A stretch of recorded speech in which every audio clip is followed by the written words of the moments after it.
Hello, everyone. I hope all of you can hear me and see me. We are live now. Just want to confirm before we start that all of you can hear me. Can you please type in the questions panel just yes?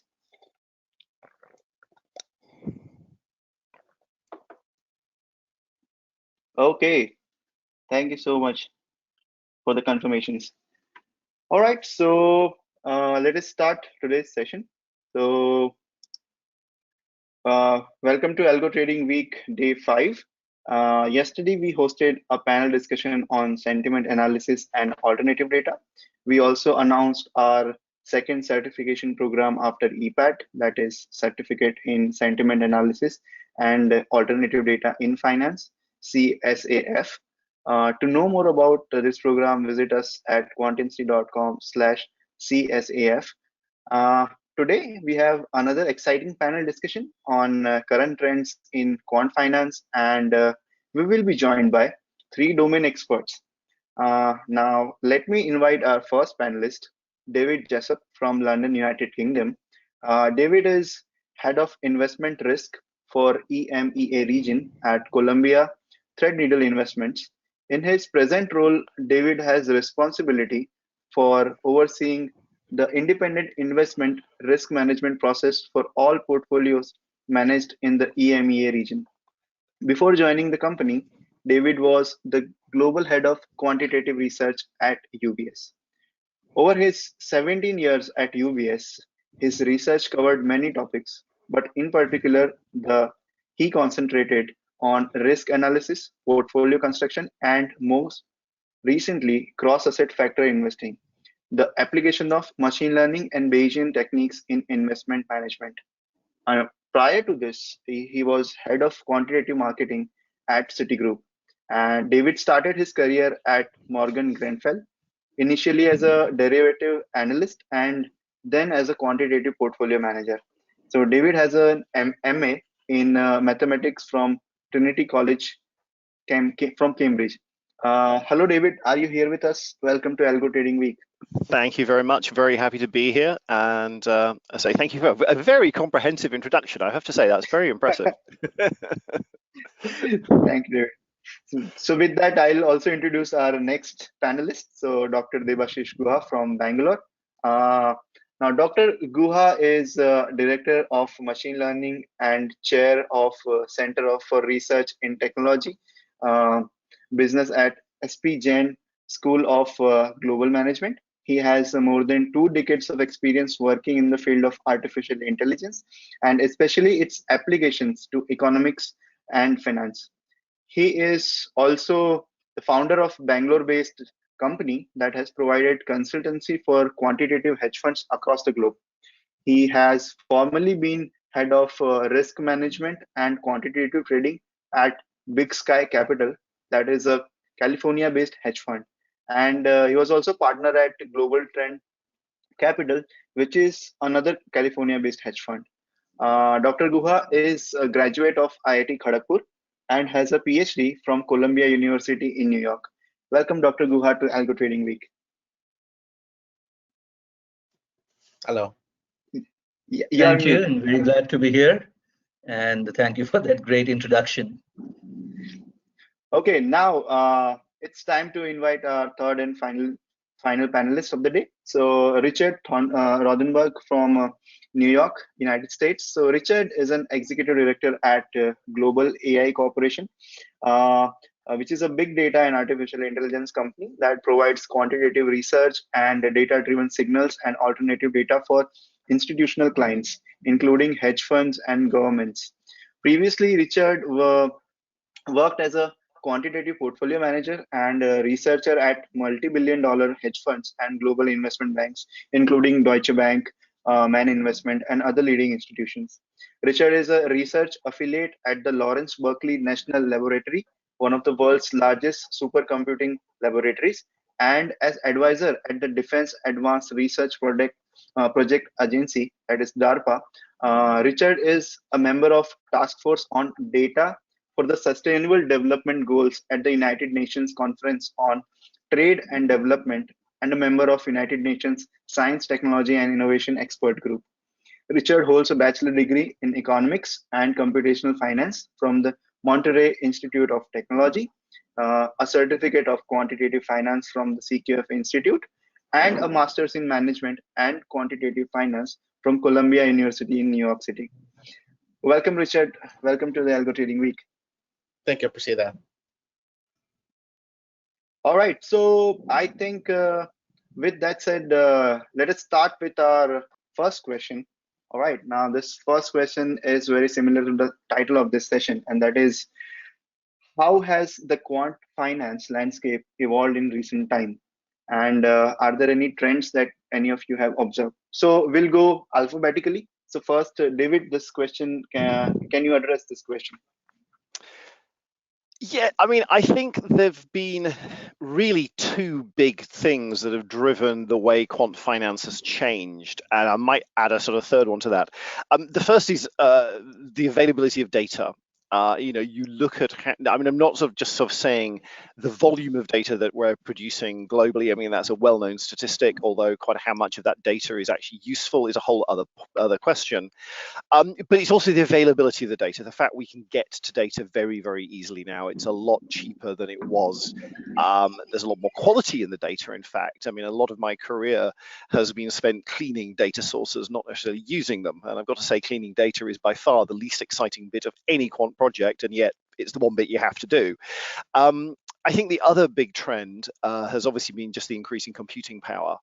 Moore's law is basically true. You go back sort of 10 years and you look at the power of computing. There's the stuff we're doing today which you just could not really do 10 years ago. And I think those are the two underlying sort of truths. We have more data and more powerful computers. I think the other thing that's happening that's interesting to me, I think there's two ends of this. One is quant trading. Quant in general is expanding out of equities. I think traditionally it was a very equity focused, because again, a data availability issue. And I think people are moving into credit, into sort of crypto trading, into a lot of other assets, currency. I mean, currencies obviously were there all the time.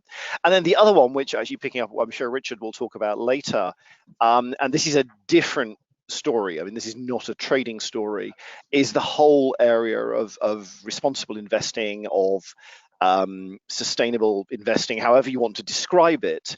And again, there we're right at the beginning. The data quality in that area is, and I'm sure Richard will have a lot to say on this, is horrendous.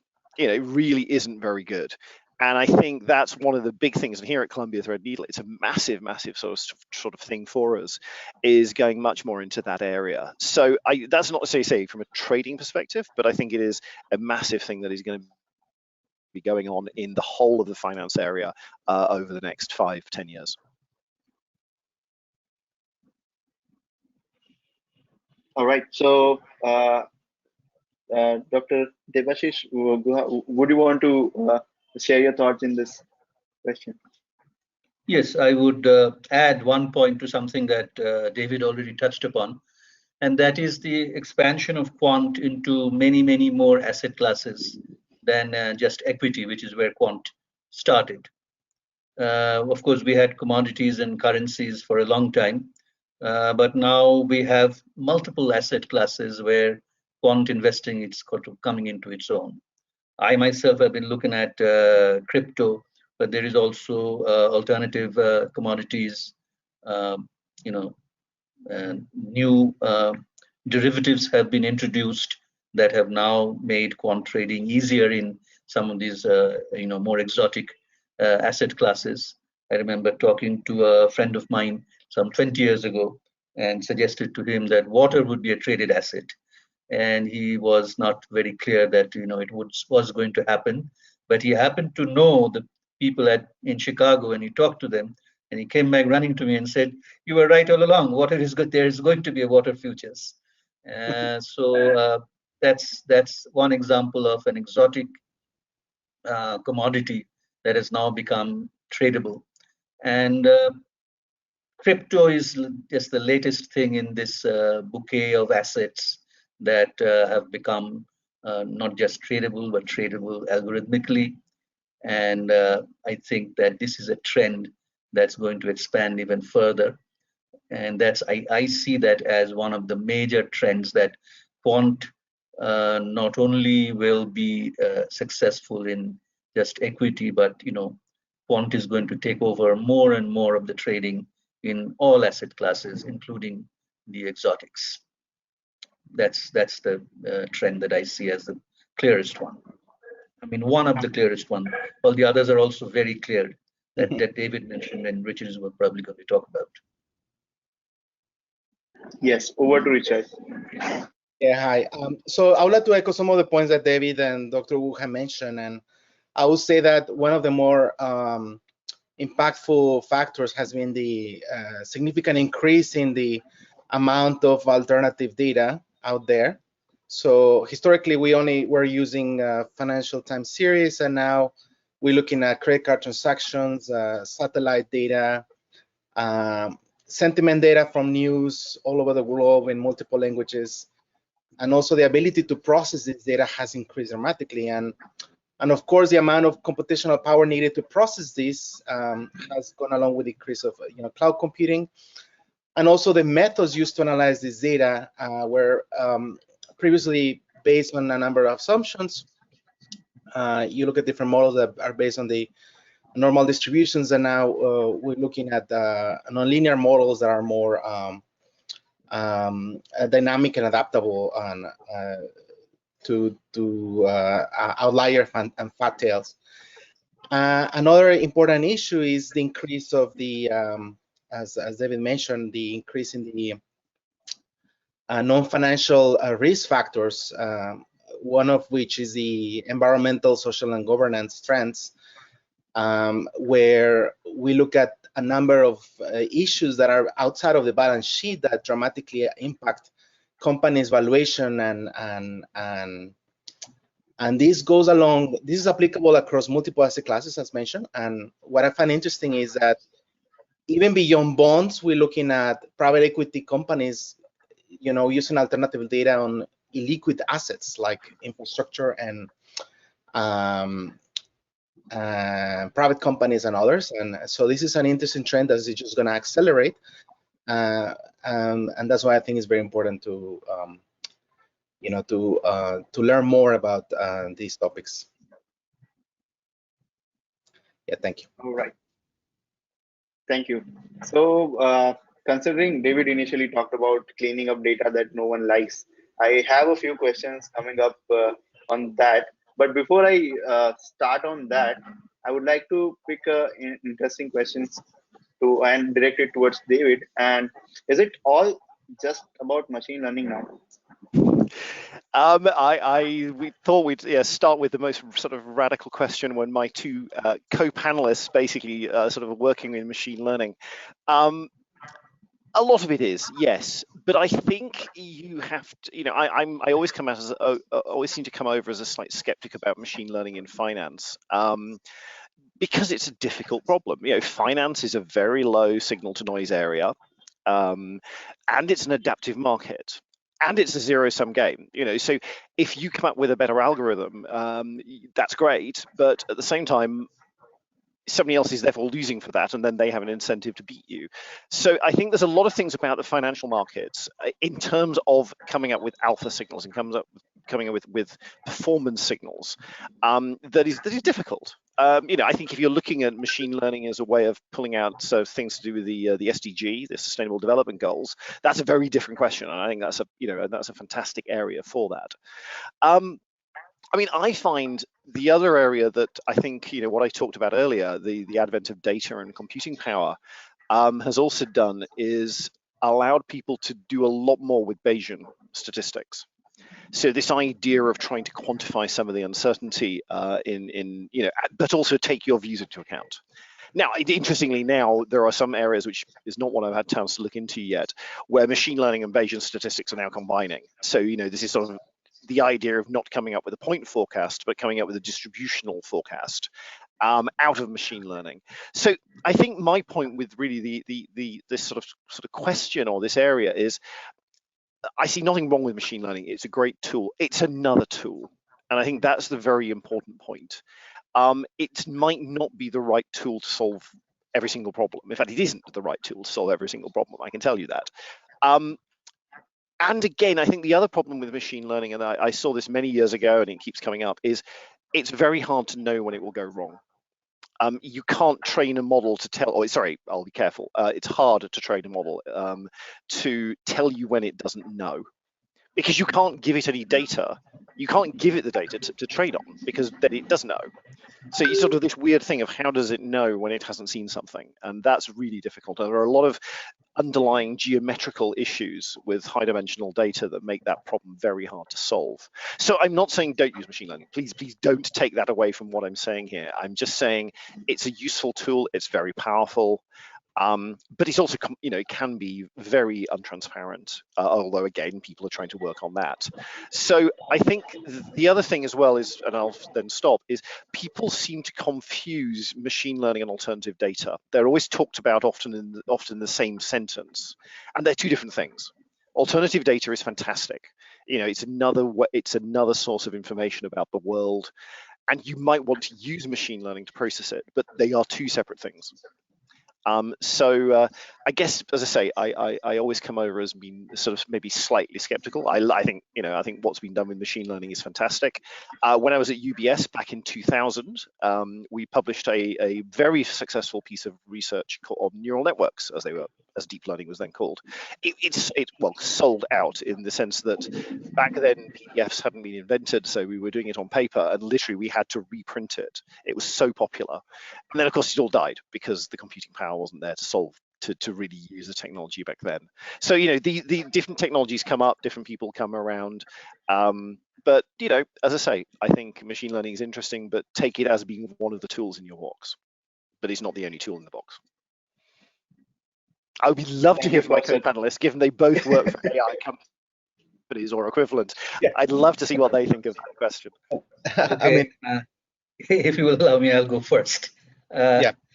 I think a very important point that you mentioned, and that is not given enough attention, is that markets are not a control system really, but it's a game. It's a differential game. If it's looking at continuous time, it's an n-person, partly cooperative, partly non-cooperative game. The standard paradigm in machine learning is that you have perhaps an unknown distribution that you are trying to approximate. Whether you're talking about Bayesian machine learning or frequentist machine learning, there is out there some kind of a unknown distribution that you are trying to approximate. However, the game theory problem is slightly different, because the unknown distribution is not given to you by nature, but it is a product of perhaps strategies, mixed strategies adopted by other players in the game. So what you are looking at is a subtopic, if you will, of machine learning, where you're trying to design a mechanism which can play a game right against opponents who are also trying to win. So it's more like, it's not a two-person game, but you could think of it as a two-person game. So it's more like trying to play a video game, so kind of thing that DeepMind does. Playing a video game, playing Go. So it's in the game playing AI machine learning camp, rather than the more traditional, trying to, classify images, or, the kind of thing that deep learning does very well. And now deep learning does very well in game playing also. But I think that most of financial machine learning has not gone that way. They have gone the other way, where the distribution is unknown and perhaps changing, but it's not a product of strategic choices by other players in a game. And that requires a different kind of machine learning, which is what needs to be looked at when you are, especially in certain areas where you can assume that the number of players who matter are not that high. If you had atomistic players who have, you have millions of players, none of whom have any effect on the game, then it's probably not a stretch to assume that there is an unknown distribution. If you have maybe 10 or 20 players who are big, investors and can actually change, which is actually true in a lot of algorithmic trading. You do have fairly large-sized participants who can change the distribution in a short-term sense at least. And that is the kind of machine learning that you need. And I don't know if a lot of people are working on it. If they're working on it, they're probably not going to tell us. So we will know once we find out that there is there's a shop somewhere that's making a lot of money using algo. They're probably using something like this. So that's sort of my take on what you said. I agree with a lot of what you're saying, that people confuse machine learning and alternative and big data. They're two different things altogether. People think that you need point forecasts. What you need really is distributional forecasting. So all of that I do agree with. But I add to that something which you also referred to, that it's a game, and let's treat it as a game. Yes. Right. Over to Richard. Yes. So I think those are great points, and I would like to just add to some points that David mentioned, that I think it's important to go back to the basics and basically really focus on the quality of our data, because I think the part of extracting, filtering, and cleaning data is far more critical than what people think, especially when we start looking into alternative data, all this unstructured, noisy data with a lot of sparsity. It becomes really important to make sure that the quality of data is good. And another major problem is the issue of overfitting in machine learning models. Sometimes people get very excited and they think, oh, I learned this unsupervised model, neural network or something, and let me just plug the data there and see what happens. So I think it's very important to go back to the basics, start with linear models that we can understand as a white box, understand the parameters, look at out of sample performance, and use it as a benchmark before we start even talking about any fancy modeling in machine learning. And I think this is very important because I will argue that sometimes you can think the quality of the data is more important than the the complexity of the model itself. Why? Because if we go back to the basic, if you have good data, you can expect a better outcome. But if you have bad data, doesn't matter how fancy or sophisticated your model is, you're not gonna get good results. And I think I will start on that. All right, thank you so much for these amazing comments on this particular question about machine learning. Now, there is a question in the audience asked by Kenil. So Kenil asks, my question is to David. You mentioned that data which we get needs to be refined. What are the steps involved to do so? I got to be careful here. It's not necessarily refined. It's cleaned. Now this is really tricky because people talk about outliers. Now outliers can be true. They take a sequence of stock returns. We know they are they're sort of normal, but they're not. They have fat tails. We all know this. So simply trying to say, oh, that was a sort of a big move is really tricky. So what I'm sort of saying here is it's amazing. I remember actually my wife did a project. She used to work for one of the big hedge funds here in London, and all they were trying to find was the days of ex-dividends. Which, what day had a company gone X on? So they'd taken data from 3 different sources and compared them. And in some cases, they had 3 different dates for the same dividend payment. And sometimes different dividend payments for the same dividend payment. Now, that's sort of obvious. In a sense, you can do that very easily. It's a very low volume set of data. And yet it was still hard work to actually get the right numbers and get the correct data. So a lot of this is you can sort of automate finding the data points that are tricky but trying to fix them is often very hard because you need to sort of generally find a second source of data to compare them to. And if you're going into tick level data, this becomes really difficult because you just can't look at it. You know, I mean, the problem I was talking there, you're looking at sort of 2 or 4 data points per company per year. That's not a lot of data. You can do things visually with that. With high frequency data, it's just impossible. So you have to have sensible ways, try and think about ways of making, you know, checking that the data makes sense.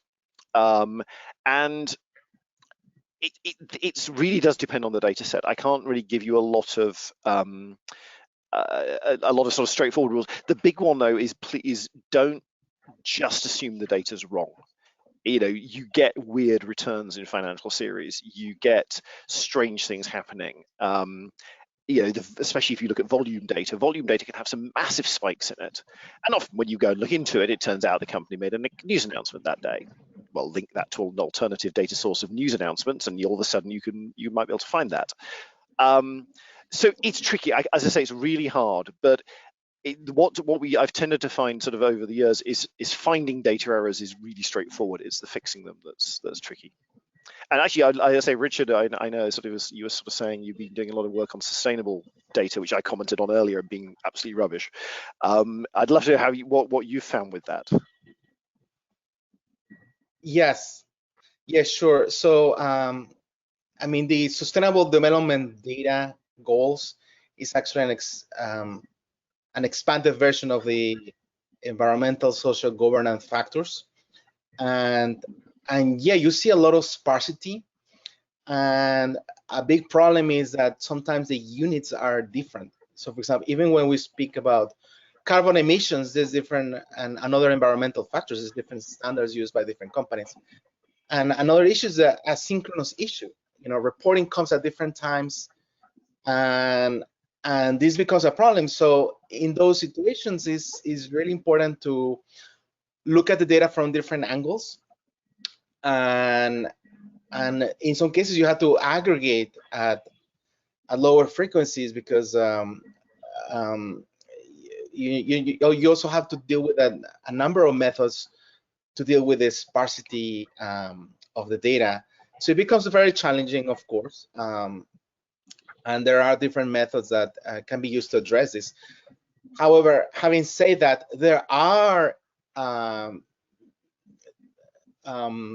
how would I say, material signals out there that have a shorter impact on companies' valuation, and those are interesting to think about. And there is work done previously before ESG became more fashionable about political risk, and we see different methods to quantify that using keywords and some basic NLP methods, and we see some of that has worked to some extent. So, but just to come back to the original point, as David mentioned, it is probably one of the most sparse data sets, alternative data sets out there. And however, I think this is an opportunity long term, but in the short term, it just becomes very challenging to work with. Yeah.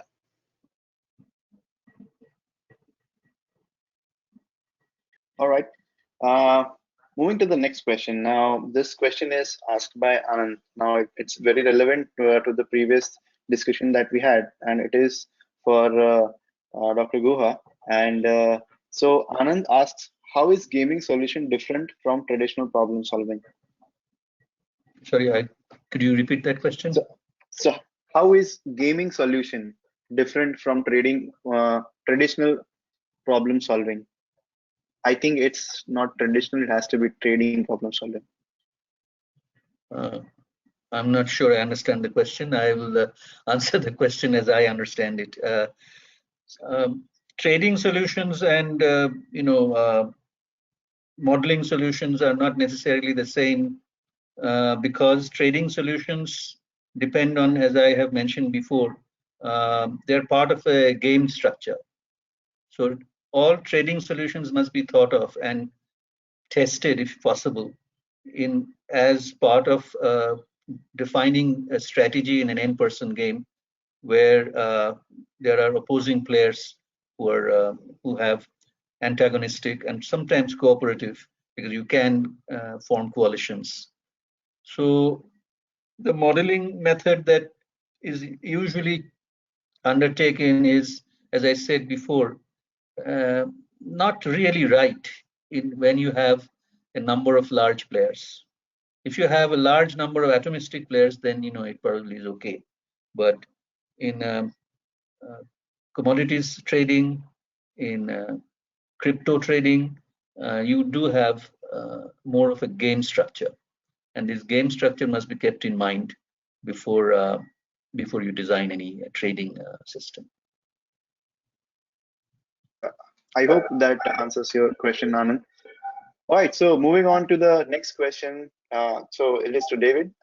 Now we talked about machine learning. So the next question I have for you is, which markets are most interesting?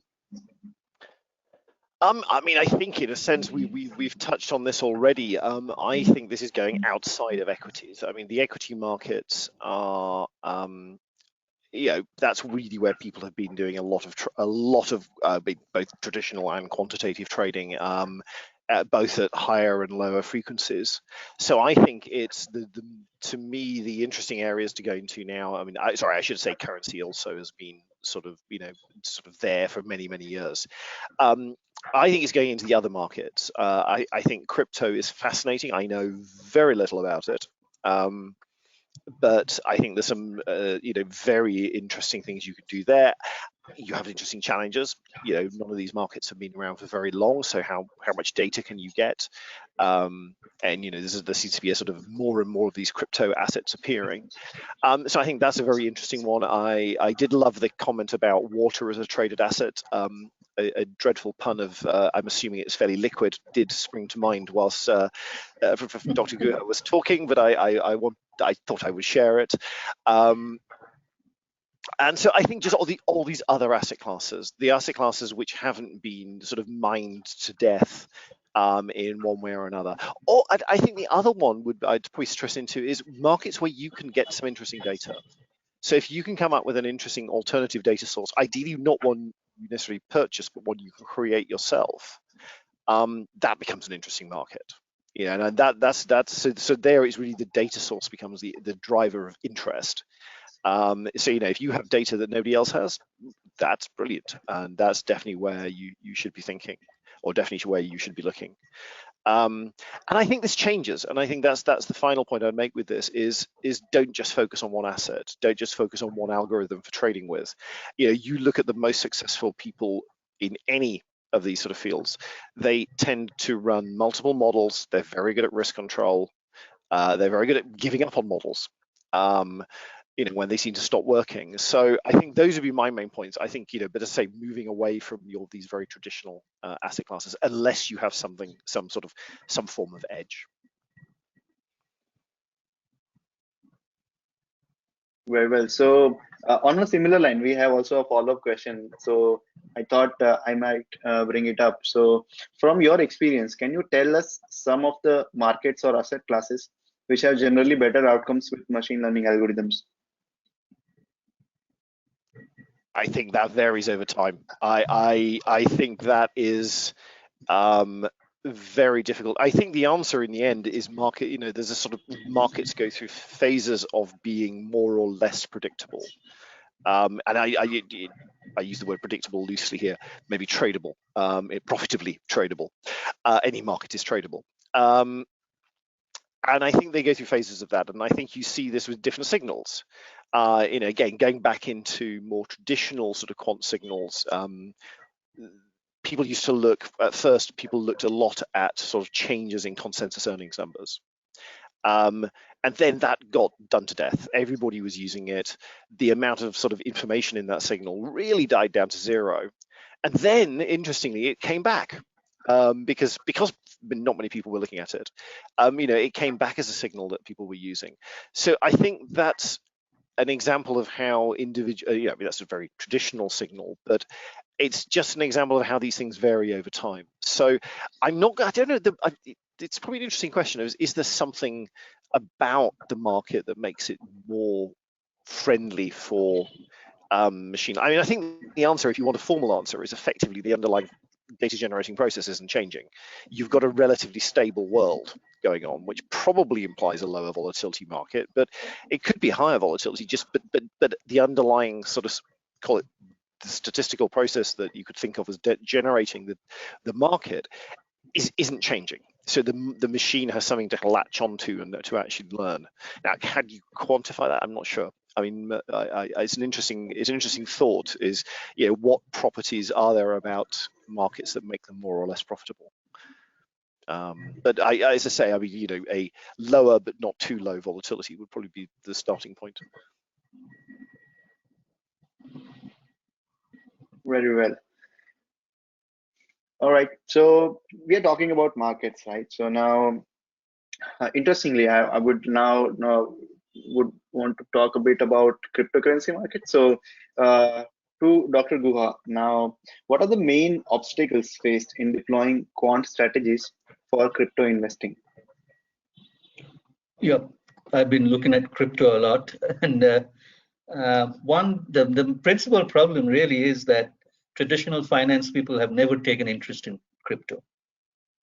The you know, the banks and even the hedge funds, mostly they stay away from crypto. Crypto is usually thought of as some kind of a, you know, computer geek video game kind of field. And you know, the talk about you know, the Byzantine generals problem and so on that crypto comes from reinforces that stereotype. And that is why I think that you know, the financial world, the traditional financial world, including the alternative funds, have not really taken as much interest in crypto as they might have in a different scenario. The other part of it is, of course, the extreme volatility. If you look at, you know, the major cryptocurrencies, Bitcoin, Ethereum, in the last 6 years, some of them have been down. We're talking about peak to trough drawdown of 85 to 90%. Now, this is unthinkable for you know, any kind of fund manager or any kind of retail investor. Who's going to sit through an 85% drawdown? Nobody in the traditional. There are people who the crypto guys call HODL, HODL, which stands for hold on for dear life. And apparently it was a typo. Someone wanted to say hold and type HODL, and then they backfitted it, acronym on it.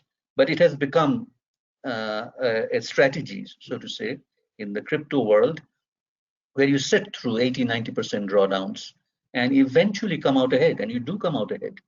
In all the drawdowns have ended, and the returns, the cumulative returns from crypto have been very high in all the major currencies, all the major coins, that is. So I think what has to happen for any kind of financial trading ecosystem to develop in crypto that is away from the traditional crypto ecosystem is, first of all, for finance people to recognize that it is an alternative asset class. Maybe it's not a currency, it's certainly not a commodity, but it is its own asset class, and eminently tradable. There's a lot of liquidity, and the exchanges are kind of a bit dicey right now, but that probably can be solved. But the problem that needs to be solved is that, you know, you're not going to be able to sell any kind of product to anybody if you have 80% drawdowns, 90% drawdowns. It's just not going to happen. So you need something to damp down these drawdowns. You need to find a way to create a portfolio that isn't going to be down 80% and still have the outsized, at least some of the outsized gains that crypto offers. And the solution, as always, turns out to be diversification. However, it is a slightly different kind of diversification, and I can talk about it, you know, briefly. The idea is that if you just, you know, have a fixed proportion diversification, sort of the Markowitz variety, It doesn't work because all the crypto assets tend to go down together. They're very highly correlated, especially in their bigger swings. So you need to do something about that. And what you need to do is something that I think needs to be adopted across the board, not just in case of crypto, but for all assets. And that is that we need to give up this idea that assets follow, ito diffusion processes with fixed mean and variance. Well, maybe not fixed, but at least non-stochastically varying mean and variance. This is an embedded assumption in virtually all of quant finance. We start off by saying that let the stock price be ds over s equal to mu dt plus sigma dw, and then if it's a derivative problem, then we have to apply Ito's lemma, and that's the standard thing that we all learn in graduate school and in the quant world, in most risk platforms end up assuming that. It turns out that that is not really a very good approximation to the actual, and we all know that. We know that volatility is stochastic, that mean changes quite a bit over time, and there is a whole set of research that says that there are big swings in commodity prices, in currency rates, even in stock prices, that can best be expressed as a mixture of normals driven by a hidden Markov state, but this is not standard theory. And if you apply this theory, if you say you take the basic model, you have one risky asset, one risk-free asset, logarithmic utility. What do you get if it's a Ito diffusion process? Mu over sigma square is the constant proportion portfolio. This changes and becomes mu1 square, mu1 over sigma 1 square, and mu2 over sigma 2 square, or mu I over sigma I square, if you have I states with fixed mean and standard deviation. That means no buy and hold anymore. That means tactically shifting your portfolio every time the state changes. So this is a big jump in terms of what people believe in, because you may not believe in buying and holding just the market portfolio, but even if you have a factor portfolio, you're holding the factor portfolio. You're buying and holding the factor portfolio in a fixed proportion. You're not tactically moving out of value to growth or whatever. And this is something that is in the data. There is considerable evidence. I myself am preparing a paper on Markov state jumps in the Fama French factors, which it seems has been overlooked. And the portfolio advice changes. So if you do that, if you have a portfolio that shifts its holding according to a hidden state that needs to be estimated from the data recursively, then the diversification works, and you get returns that are quite high, and volatility that's much lower, and drawdown that are much lower. So the diversification works as long as you don't assume that the mean and the standard deviation is fixed, but you assume that they are driven by a hidden Markov process. So that's, I think, if this becomes standard methodology that people believe in and people are willing to embrace, then I think not just crypto, but certainly crypto, because the swings are huge in crypto, but in other areas also, for instance, in factor investing, there's a big debate in factor investing circles whether tactical methods work, whether you should move in and out of certain factors into other factors, or bail out of certain factors which are not performing well. And this basic understanding of the stochastic process that are driving the returns, I think, can make a big difference in how you approach both factor investing and crypto investing. And crypto investing does work. Once you do this, you get very, very enticing, shall we say, risk return profiles out of simple diversification, as long as the diversification takes into account this basic structure of the stochastic process driving the returns. I'll stop there. Thanks. That explains like what needs to happen in order to cryptocurrency to get into mainstream and accepted by the traditional financial markets and quants. All right, so I think the next question that I have here, but before that, and because then it will discontinue. So the interesting question here is by 𝗨𝘀𝗃𝗂𝗧. He asked, what are the various applications of machine learning you do daily? Now, we can quickly answer this question and then we can move on to the next one. But yeah, David, would you like to go first?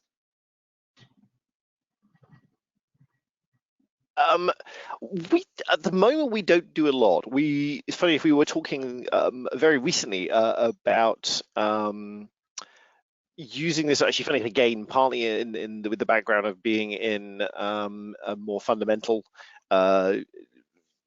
investment house, of using some sort of various machine learning techniques for sort of sector classification, grouping companies together. We wanting to use it for actually been looking at it in terms of both forecasting carbon emissions for companies and as a part of the whole sort of move towards a lower carbon sort of type of portfolio, and also fixed income volumes. I mean, one of the problems of the fixed income markets is trying to get decent volume data, again, back to data. We've been, again, trying to say, can we use some sort of machine learning techniques to think about those sort of things? So those have been some of the problems. I mean, there's a lot more sort of within sort of around us as well, looking at various machine learning techniques. So we were sort of chatting, a different team to mine, about using them for real estate investing. So can you figure out which cities are, this is a particular US team we're doing this, which cities are the best ones to buy property in? And that's, they've got an underlying thesis about why that works. But there's a lot of things going on within sort of Columbia Threadneedle using machine learning techniques. Not often as part of the investment process, not really as a trading technique, but much more as an input into the investment process.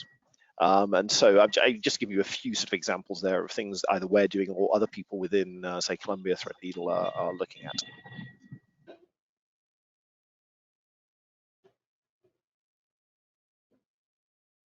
Thanks, David, for that. So I hope that answers your question, Sai. So moving to the next question. Now, this one is for Richard. So we talked about ESG and sustainable development goals and all. So what are the sustainable development goals at United Nations Conference on Trade and Development? Can you tell us more about it? So the Sustainable Development Goals is an evolution of the ESG. And this is because ESG is essentially focused on shareholders. So there's a materiality framework, which means it tells investors what factors or environmental have the biggest impact on shareholders. So now we're moving from a shareholder to a stakeholder framework, where it's not anymore just about shareholders, but it's also about society in general, and how it impacts the world itself. And this comes to relevance because we see a lot of systemic risk and spillovers, particularly in climate, where this building up of systemic risk can have a material impact across all asset classes globally. So this becomes critical for global investors, and even a report by Swiss Re, a major reinsurer, say that more than 30% of the assets globally are exposed to climate risks. So this is very significant. And so the SDGs is one attempt to basically refine the taxonomy of risks that we're observing. So traditionally ESG, we focus on just primarily carbon emissions. So now with the ESDGs, this taxonomy has expanded. We look at other factors beyond carbon emissions, and also we look at governance and other factors that are material. And if you look at this from financial perspective, these can become risk factors. The same way you think about a factor model, you can think of it as a ESG factor model, and this can apply to each letter individually. And of course, this can be clustered as well, because we have 17 factors. And now some part of several committees and task forces, and this has become a major trend. And an interesting trend I see as well is the topic of SDG footprint, and this is closely related to impact finance, which is where we typically report impact based on self-reported data. Basically, a company says I'm doing this, or a fund says I'm investing on this. But there's a self-reporting bias, so-called greenwashing. So how do we address these so-called fake news? So one way is to look at, again, alternative data, and essentially look at what other sources beyond the company itself or the investor itself are saying. So for example, if an investor or a multinational is investing in Ecuador or South Africa, can we use, for example, natural language processing to understand what the local NGOs, the local news, the local stakeholders are saying in their own language, in the native language, and use these taxonomies to categorize and quantify, for example, the sentiment of these data into positives and negatives to better understand the footprint. And we use some examples of the United Nations to uncover hidden risks that were not originally reported, especially in English. Why? Because we see a trend that when you look at mainstream sources in English, like Financial Times, Wall Street Journal, you only see a subset of the news actually that are relevant, and there's a time lag to it. So if you want to look at early warning signals, you have to look into unstructured data sources in multiple languages. So this becomes a bigger problem that we started talking at the beginning, but it also represents an opportunity to better quantify these non-financial risks that are more and more material to the intangible aspect of the balance sheet, which in most companies is the biggest. So what is your reputation? Another way to think of SDGs and ESG is reputation. So this is where machine learning can be useful, and unstructured alternative data play an important role to help investors not just gain an edge with alpha, but also have a better risk management, a better process of selecting stocks, for example, and building a portfolio. Yeah. Thanks for explaining that, Richard. Thanks a lot. So, okay, now moving on to the next question. Now, this question is about the future, right? So it's combination of, where does the future stand and what to expect in future, or for that matter, how to prepare for the future. And we have also received a few questions from individuals like Keith, who wants to understand like what foundational knowledge would you suggest to best position oneself to take advantage of the trends that you have spoken today. Now, so I think this is going to be a very interesting question from the career point of view, as well as forecasting how exactly the future is going to be for trading or quantitative trading, for that matter. So I would want comments from all of you on this one. So we can start off with David. David, can you share your thoughts on these? Forecasting the future is always difficult, to quote a phrase. I think there's a few things here. I think knowing, we all need to know good programming skills, and that's not just problem-solving programming. That's actually sort of knowing how to develop software in a sensible way and make sure you've got good tests around that, and make sure if you change things, you're aware of what goes on.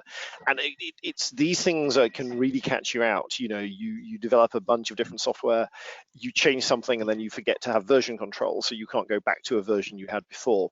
I think also some statistical knowledge. One of the things I see a lot within the whole data science area is people sort of reinventing the wheel And one of the biggest areas I've seen and has become up in traditional finance world fairly recently has been a lot about multiple testing. And being aware of the statistical pitfalls of basically looking at the same data set multiple times. Because if you look at it long enough, if you, to quote a phrase, and I can't remember from whom, if you torture the data long enough, it will tell you something. If you torture a time series long enough, you'll find a trading strategy that works. But so being aware of that is very well, and these are all there already. I think keeping abreast of how new asset classes are developing. I mean, crypto, as I say, is the obvious one at the moment. But I think the sort of say, going back to the comment about water earlier, I think other fundamental things like that could become tradable, could become things people want to sort of trade globally. Carbon has obviously sort of been around for a little while with that. So I think none of the, I mean, it's very hard to sort of say, is there anything absolutely new here? I'm sure there will be. And one thing I have been looking at on and off has been quantum computing. Which is, trust me, if you try and figure out quantum computing, you will get confused. And I will quote Richard Feynman, who said, you know, if you actually think you understand anything to do with quantum, you don't. But quantum computing could completely change everything. I mean, if you get true quantum computing, the whole of the encryption algorithm behind Bitcoin is crackable instantly. There are other cryptocurrencies, crypto assets out there which don't have quantum crackable encryption. But that I think is one thing, and a few very big hedge funds are investing quite a lot into the quantum area. So that's one I think to be aware of. There's nothing there yet. There's nothing practical really coming out of that yet, but it is there. Yeah, to be honest, I think the impact of quantum computing, if you want the honest truth, will be much bigger in material sciences and in pharmaceuticals, because it'll allow massive sort of automated development of drugs, and materials. But it is there. So there's a bunch of things there. One is sort of basically in terms of the sort of people listening to this is, do you have these basic stuff there? Get the basics right, you know. And then on top of that, be aware of this sort of interesting stuff that's going on out there. But I will warn you, if you start looking into quantum computing, it is a rabbit hole into which you can vanish quite quickly, and get yourself both very sort of entertained and very enlightened. So I will pass on to my other panelists. Dr. Guha, over to you. All right. Apart from quantum computing, which certainly promises to be a very big development in the future, the other major development in the AI front is the development of very large neural networks. GPT-3, which is created quite a stir. GPT-3 is essentially a NLP, natural language processing, deep learning network, which has, I forget how many trillions of parameters, or maybe it's billions. And there is GPT-4 that's coming soon that will be even bigger. And the hope among certain AI people, and I'm not sure I count myself among them, is that these very large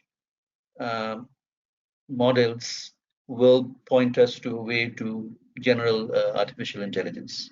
That other people are saying that no, that's not the way to go. Common sense must be built in somehow, and we need to go beyond. We went from deductive inference to inductive inference, and we must incorporate abductive inference in order to have truly common sense, general purpose intelligence. But I think that the lesson of the development of AI has been so far, at least, is that it increases in the capacity of hardware and software swamp everything else. Deep neural networks were written off in the 1990s and even in the 2000s because they didn't perform very well. And then suddenly in 2012, they started performing very well, to the extent now that we have practically given up on all other kinds of machine learning, and deep learning is going to take over the world. It's going to be the final iteration in all of this. So one thing is very clear, that the increase in the capacity of hardware and software that we have seen, no matter what people expect, it hasn't stopped. And it doesn't look like it's going to stop anytime soon. We're always being told that we're running up against some kind of physical limit, but we haven't got there yet. And if quantum computing turns out to be practical, which it may, in the next 5 to 10 years, then of course, all bets are off. We have vast new capacities. So I think that the big thing that's going to happen is that continuing expansion in hardware and software is going to make general purpose trading robots possible. Things that can extract data from the surroundings, including social media and other media, have enough sense to make sense of it and take trading decisions based not on just numerical machine learning, but image understanding, language understanding of the semantics of media compendia, and take a decision that is completely outperform human traders in the future, the way chess programs completely outperform even the world champion, and Go programs completely outperform the greatest Go player of all time. And I think that is going to be the future. Whether that comes in 5 years or 10 years is something that I have absolutely no idea, but it is going to be there, and it's not too far in the future, maybe 5 to 10 years, that's my guess. This is going to happen, and people that haven't worked with GPT-3, for instance, they will find it quite fascinating, I think, what this piece of software can do. You give it a prompt, and it can write a whole paragraph. It can write, James Bond stories in the style of Ernest Hemingway. It can write Harry Potter stories in the style of P.G. Wodehouse. So it can do a lot of things that we didn't think a large neural network can do, even if they're very large and very deep. But it can do it. It can do it, and the capacities are increasing every day. So just the expansion of hardware and software capacity may lead to general purpose trading machines that are, as we say in AI, superhuman in their performance. By superhuman, we mean way ahead of any human performance. That's going to be my prediction for the day. As David has already pointed out, Niels Bohr has already told us, or was it Max Planck, that prediction is difficult, especially of the future.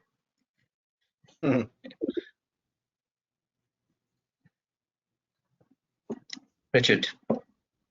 Yes. So I will echo some of the points mentioned earlier, and I will mention. I think the future is basically a convergence of these points mentioned earlier. And interestingly, at the Lawrence Berkeley National Lab, there's been some experiments of benchmarking, for example, a supercomputer versus a quantum computer. And there's also an interesting, because it becomes in some very specific problems, low dimensionality, you have a performance of quantum of problems that will take years or millions of years for a computer. They will be solved in a much faster time frame. And so one of the challenges is basically that's being addressed now is the development of an operating system for the quantum computers. And this is in progress today. And there's been some interesting use cases in finance, even, for example, for portfolio construction.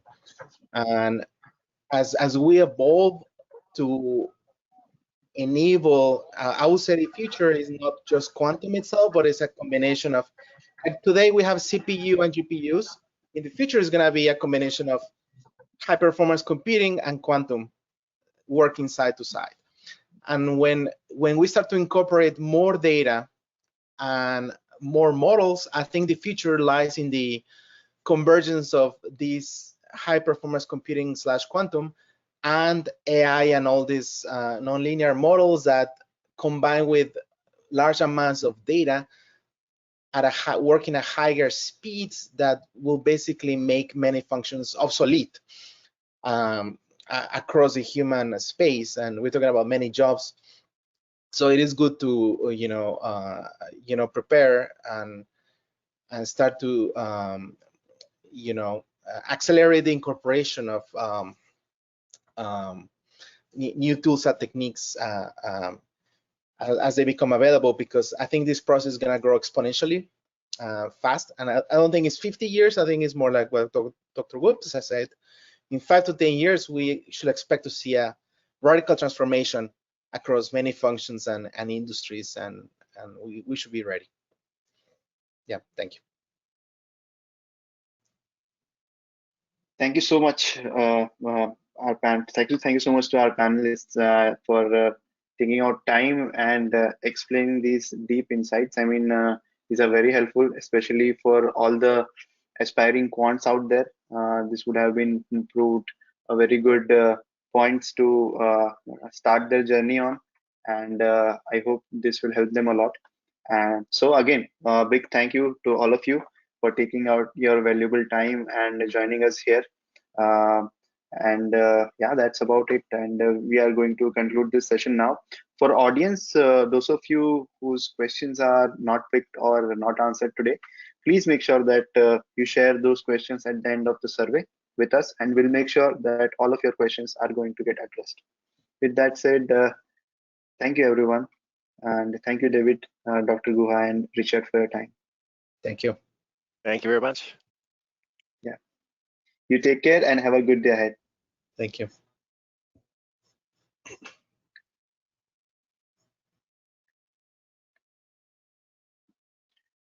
All right, for the audience, I would like to share that tomorrow we are going to start a bit early. So we will be joined by Dr. Thomas Stark tomorrow at 2:30 p.m. Indian time. And this is going to be a very interesting session. It is going to be a Q&A on machine learning in trading, and do not miss it. And I'll catch you tomorrow in that session. Thank you. Till then, have a good day. Bye-bye.